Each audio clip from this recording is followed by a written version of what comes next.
Part 1. Hello, Picture Rep. Can I help you? Oh, hi. I saw your advertisement about copying pictures to disk, and I'd like a bit more information about what you do. Sure. What would you like to know? Well, I've got a box full of old family photos that's been up in the attic for years. Some of them must be 50 or 60 years old, and I'd like to get them converted to digital format. Sure, we can do that for you. Right. And what about size? The photos are all sorts of sizes. Are there any restrictions?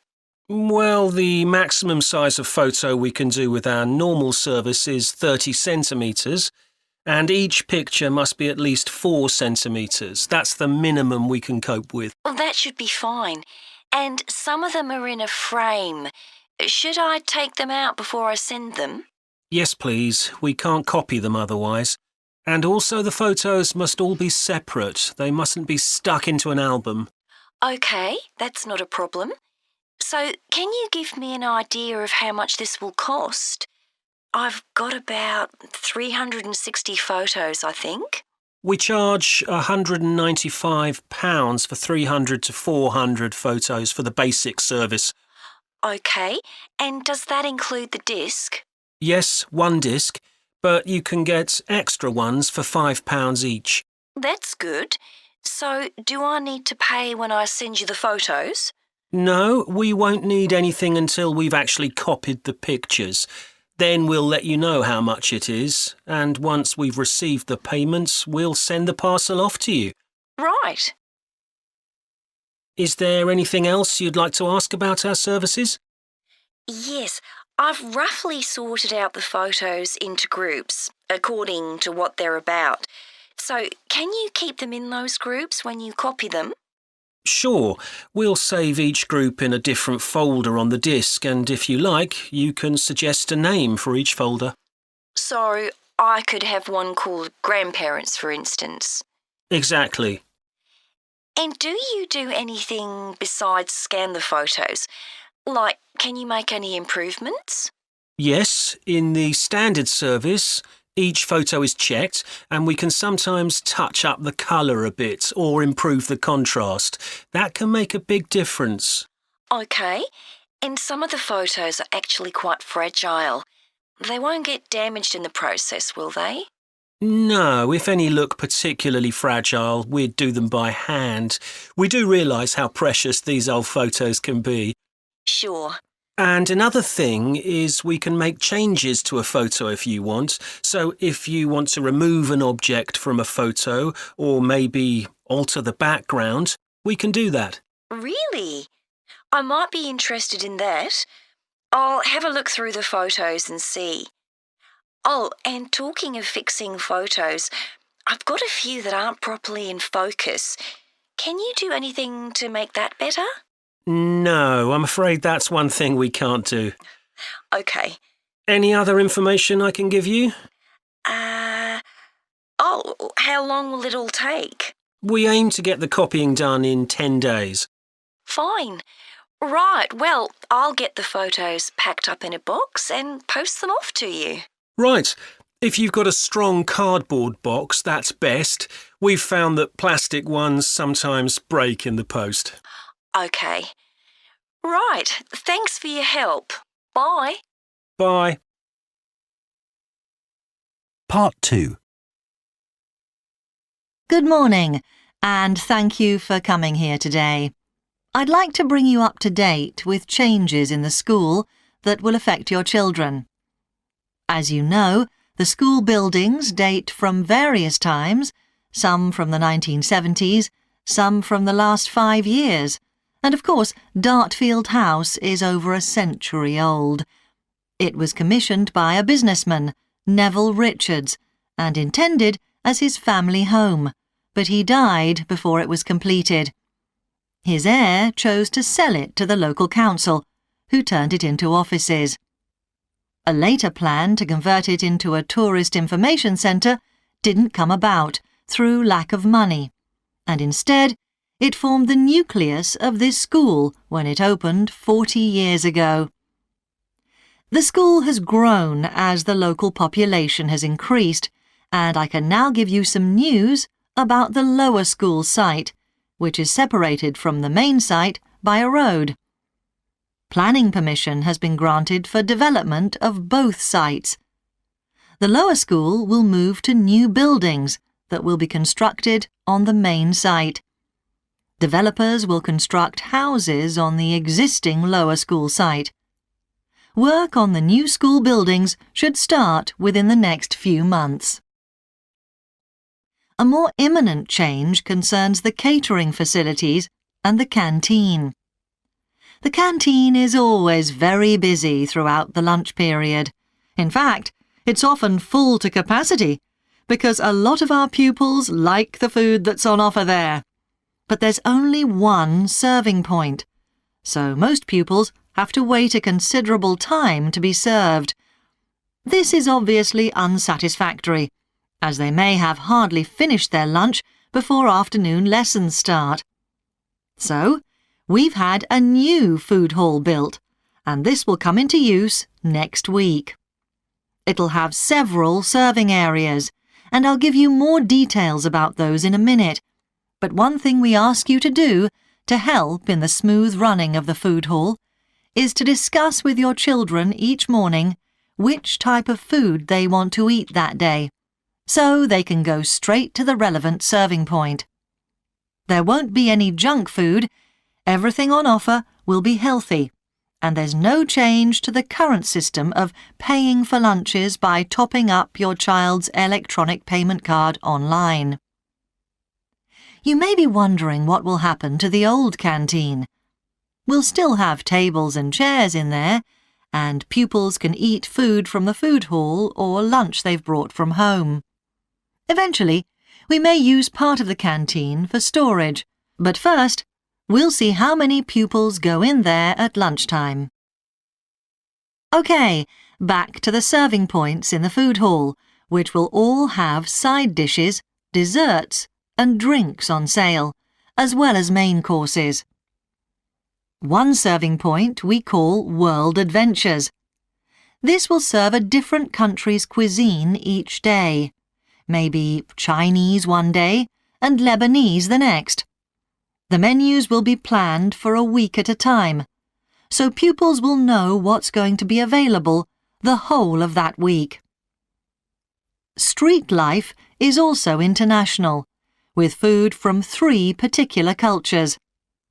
We'll ask pupils to make suggestions, so perhaps sometimes there'll be food from Thailand, Ethiopia, and Mexico, and then one of them will be replaced by Jamaican food for a week or 2. The Speedy Italian serving point will cater particularly for the many pupils who don't eat meat or fish. They can be sure that all the food served there is suitable for them. There'll be plenty of variety, so they shouldn't get bored with the food. OK, that's all on the new food hall. Now, after-school lessons. These are very popular with pupils, particularly swimming. In fact, there's a waiting list for lessons. Cycling is another favourite, and I'm delighted that dozens of pupils make use of the chance to learn to ride in off-road conditions. It means that more and more cycle to and from school every day. As you know, we have a well-equipped performance centre, and we're going to start drama classes in there too. Pupils will be able to join in just for fun, or work up to taking part in a play. We hope to put on at least one a year. We already teach a number of pupils to use the sound and lighting systems in the centre, and a former pupil has given a magnificent grand piano to the school, so a few pupils will be able to learn at the school instead of going to the local college, as many of them do at the moment. Part 3. So, Luke, for our next psychology assignment, we have to do something on sleep and dreams. Right. I've just read an article suggesting why we tend to forget most of our dreams soon after we wake up. I mean, most of my dreams aren't that interesting anyway. But what it said was that if we remembered everything, we might get mixed up about what actually happened and what we dreamed. So it's a sort of protection. I hadn't heard that idea before. I'd always assumed that it was just that we didn't have room in our memories for all that stuff. Me too. What do you think about the idea that our dreams may predict the future? It's a belief that you get all over the world. Yeah, lots of people have a story of it happening to them. But the explanation I've read is that for each dream that comes true, we have thousands that don't, but we don't notice those. We don't even remember them. We just remember the ones where something in the real world, like a view or an action, happens to trigger a dream memory. Right. So it's just a coincidence, really. Something else I read about is what they call segmented sleeping. That's a theory that hundreds of years ago, people used to get up in the middle of the night and have a chat or something to eat, then go back to bed. So I tried it myself. Why? Well, it's meant to make you more creative. I don't know why, but I gave it up after a week.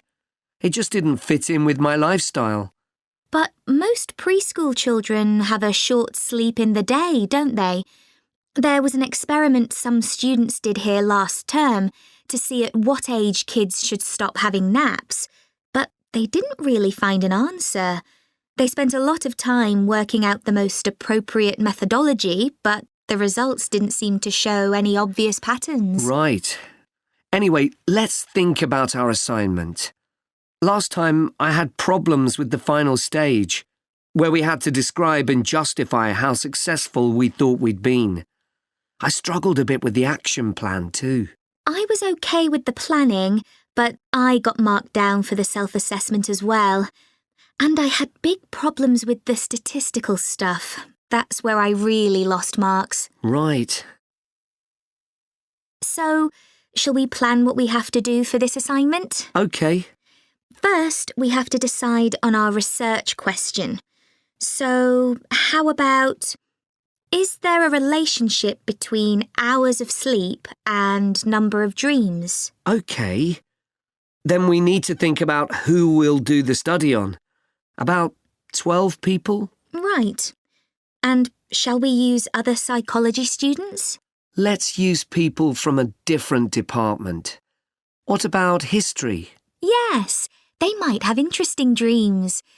Or literature students. I don't really know any. OK, forget that idea. Then we have to think about our methodology. So we could use observation, but that doesn't seem appropriate. No. It needs to be self-reporting, I think. And we could ask them to answer questions online. But in this case, paper might be better, as they'll be doing it straight after they wake up. In fact, while they're still half asleep. Right. And we'll have to check the ethical guidelines for this sort of research. Because our experiment involves humans, so there are special regulations. Yes. I had a look at those for another assignment I did. There's a whole section on risk assessment and another section on making sure they aren't put under any unnecessary stress. Let's hope they don't have any bad dreams. Yeah. Then, when we've collected all our data, we have to analyse it and calculate the correlation between our two variables. That's time sleeping and number of dreams. And then present our results visually in a graph. Right, and the final thing is to think about our research and evaluate it. So that seems quite straightforward. Yeah. So now let's get started. Part 4. Dancing is something that humans do when they want to have a good time. It's a universal response to music found in all cultures. But what's only been discovered recently is that dancing not only makes us feel good, it's also extremely good for our health. Dancing, like other forms of exercise, releases hormones, such as dopamine, which make us feel relaxed and happy. and it also reduces feelings of stress or anxiety. Dancing is also a sociable activity, which is another reason it makes us feel good. One study compared people's enjoyment of dancing at home in front of a video with dancing in a group in a studio. The people dancing in a group reported feeling happier, whereas those dancing alone did not. In another experiment, university researchers at York and Sheffield took a group of students and sent each of them into a lab where music was played for 5 minutes. Each had to choose from 3 options: to sit and listen quietly to the music, to cycle on an exercise bike while they listened, or to get up and dance. All were given cognitive tasks to perform before and after. The result showed that those who chose to dance showed much more creativity when doing problem-solving tasks. Dr. Lovett at the University of Hertfordshire believes dance could be a very useful way to help people suffering from mental health problems. He thinks dance should be prescribed as therapy to help people overcome issues such as depression. It's well established that dance is a good way of encouraging adolescent girls to take exercise, but what about older people? Studies have shown that there are enormous benefits for people in their 60s and beyond. One of the great things about dance is that there are no barriers to participation. Anyone can have a go, even those whose standard of fitness is quite low. Dance can be especially beneficial for older adults who can't run or do more intense workouts, or for those who don't want to. One 2015 study found that even a gentle dance workout helps to promote a healthy heart. And there's plenty of evidence which suggests that dancing lowers the risk of falls, which could result in a broken hip, for example, by helping people to improve their balance. There are some less obvious benefits of dance for older people too. One thing I hadn't realised before researching this topic was that dance isn't just a physical challenge. It also requires a lot of concentration, because you need to remember different steps and routines. For older people, this kind of activity is especially important because it forces their brain to process things more quickly and to retain more information.